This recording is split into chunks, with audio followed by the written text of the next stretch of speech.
It's the final curtain call. The best in the world have assembled in Snowbird, Utah to test their mettle in a one-on-one contest of speed, turns, and air. The stage is steep, deep-rutted, and sometimes treacherous. It's the World Championships of the World Pro Mogul Tour. Brought to you by Miller Genuine Draft. Get out of the old, get into the cold. And by Toyota. I love what you do for me. Hunter Mountain, Killington, Copper Mountain, Breckenridge, Keystone North Peak, Vail, Telluride, Crystal Mountain, Sapporo. All season long, it's been a quest for King of the Mountain. Top athletes vying for skiing supremacy on a snow-covered, bump-filled minefield. Challenging the steepest slopes, the bumps, the jumps, and each other one-on-one in a contest known as the World Pro Mogul Tour. And today, the pinnacle of the quest, Snowbird, Utah, hosts the World Championships.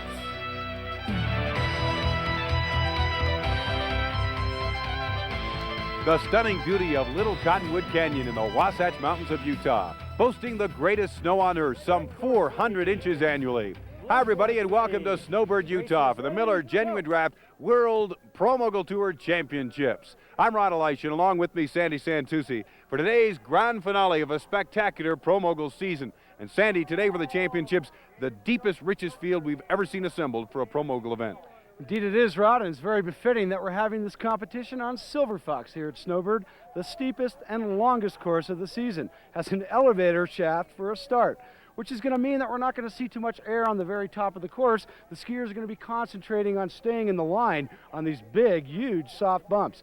Down at the bottom of the course, however, is where we're going to see some big double maneuver airs, maybe a helicopter, maybe a 720, I don't know.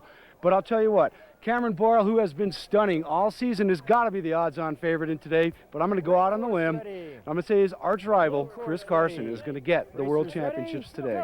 Well, Chris Carson has never beaten Cameron Boyle, but an extra level of excitement and drama today for the World Championships. The Miller Genuine Draft World Pro Mogul Tour Championships are coming up next. Blue course ready, racers ready, viewers ready. We're ready for the action of the World Pro Mogul Tour World Championships. And first up, Dean the Machine Murphy from right here in Snowbird, Utah versus Cameron Boyle, the Grand Prix winner from the regular season and the defending world champion from last year. Right here, Rod, it's going to be real important for Murphy to stay on his mark and in that fall line. He's going to have to get some big air at the top. Cameron Boyle, a double maneuver, nothing from Dean Murphy. That's important. He needs to do it, and right here he's losing his line, catches a gate, and that's it for Dean Murphy. Cameron Boyle knows he's got it on into the victory circle on this round. Rod, he did very well, and this is what Cameron's known for, consistent skiing. Well, Cameron doesn't pay much attention to the other skier when he is on his line, as he was right there. Cameron Boyle, the winner. Next up, Sid Daly, third in the World Championships last year, but he's had a rough season so far this year against Michael Nash, one of the candidates for the Sambuca Romana Rookie of the Year. He's a freestyle coach from Steamboat Springs, Colorado.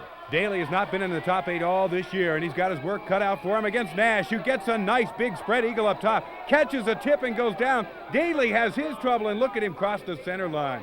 Not a good run. Daly might have DQ'd right there, but it's never over until the judges have made their final call. Both skiers trying to keep the speed. Both having lots of trouble. Nash goes down again. Daly catches his bottom air. Now he shows some excitement and thinks that he has one. He definitely got the speed, but the judges say that he did cross the center line. Michael Nash can't believe it. A terrible run, but he is still our winner and moves on to the round of 4 men. Next up, it's Scott Skyman Harrington from Killington, Vermont, and he excels in the air, as his nickname suggests, versus Chris Carson. He has the knees welded together when he skis. When you see air between them, then you know that Carson is having a tough run. This is a great matchup again in the round of 8. Skyman throws the helicopter right out while Chris Carson pops his little double maneuver. It's tough to stay in that line after a helicopter, and Scott Harrington is showing exactly why you shouldn't do a helicopter on this steep of a bump. Chris Carson's having a rocky run for him, but he's hanging it in there, and I think he's going to probably surpass Skyman, who was a little bit out of control there. Well, this run at Silver Fox has really taken the toll on the skiers. They had to make several runs to get here. It's steep, it's bumpy, it's tough. Harrington with his patented 360 out of the start. He's got the 360 down, Pat, but he lands not in the fall line, getting him back on his skis. You're seeing those tips of his skis flailing around there, and he's searching for a fall line. Double pole planning, but it's not helping him out at all. Comes to a stop there, trying to still find that fall line. He doesn't have much of a chance here as Chris Carson just flies right by him. Next up in our round of 8 skiers, Dave Hill, last year's Sambuca Romano Rookie of the Year, and moving up on second place in the overall Grand Prix standings versus the man they call the Flying Frenchman, Marc Dufour from Lyon, France. Red course ready. Blue course ready. Racers ready.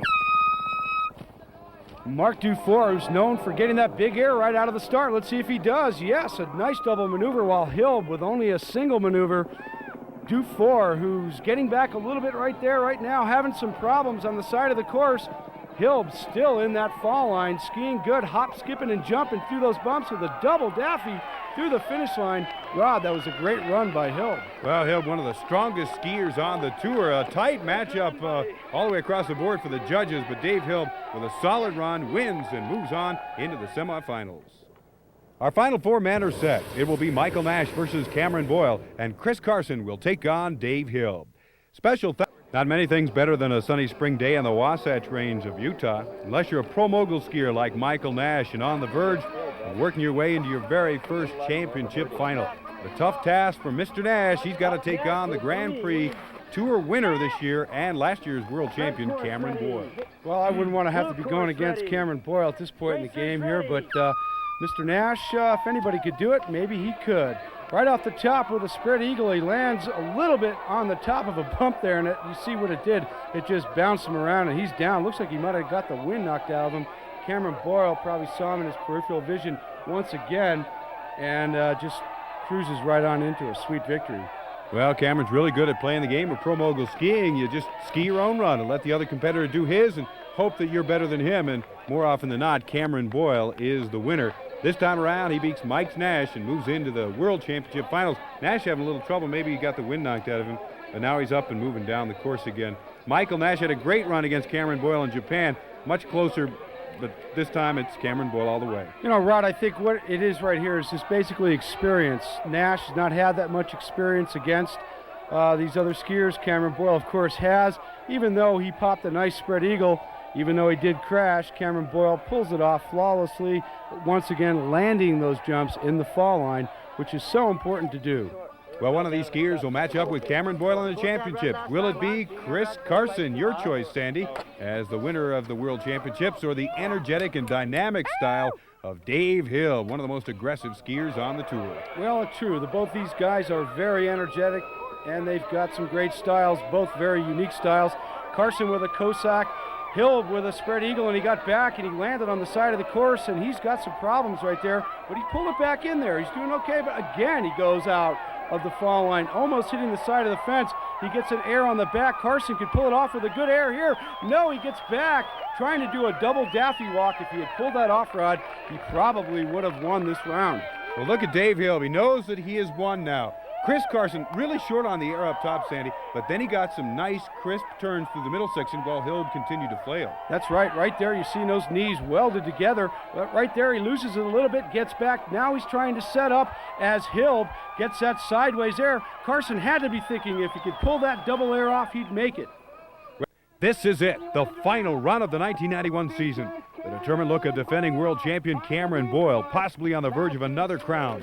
Between he and victory, Dave Hill, the Rookie of the Year last year, but a non-winner on the tour this year. It's his chance to end the season on a high note. Red course ready. Blue course ready. Racers ready. Both skiers dropping into that elevator shaft. They both know what they have to do. Cameron Boyle with a double maneuver. Hill only a single, and he got lost in the fall line there. He's having a hard time right now. He's skiing kind of wild, trying to find his fall line again, while Cameron Boyle, just perfection, state-of-the-art skiing right there with a triple maneuver. Dave Hill, even though pulled in a beautiful high double daffy, he thinks he might have it, Rod. I think he's mistaken. Well, Dave Hill, a bundle of energy. That's the way he skis. Cameron Boyle, more a study of consistency. But Cameron Boyle's consistency wins it this time. 4-1, Hill only got the speed points. As we get ready to watch the replay, Rod, I think we'll see exactly what happened up top. Dave Hilb setting up for his air, a single maneuver, while Cameron Boyle sets up for a double maneuver, lands it perfectly in the fall line. Hilb goes on very quickly down the fall line, but he's not in control. Hilb's first priority is to put some pressure on Cameron Boyle. Throw a big air, only a single, and then get some speed lead. Cameron throws a huge double, nice elevation and a nice landing. Just one miss there on the bumps, then right back into the groove along the fall line. He knows that another skier moving faster than him is probably going to be out of control, just like Dave Hill becomes. He gets a nice double air, but Cameron throws a triple, betters him there, and he is the world champion. Let's go to Sandy and Cameron Boyle in the winner's circle. Standing in front of the car that Cameron Boyle will drive home today, a Toyota 4Runner. Cameron Boyle, world champion. Today, a brilliant performance in Snowbird. Thanks, Sandy. Yeah, it was a great day. I had a real tough last run there against Dave Hill. He really put it to me. He had a really big air off the top. I could tell by the roar from the crowd. So after that, I was just really trying to stick to a tight line and hit my bottom air. Well, it was a great run, and as you said, Dave Hill had maximum air up there. It kept you on your toes, but you put in the best run of the day. Oh, thanks. Right. I just tried to keep the course going. That was all. Right. Cameron Boyle, our world champion, 1991 World Pro Mogul Tour.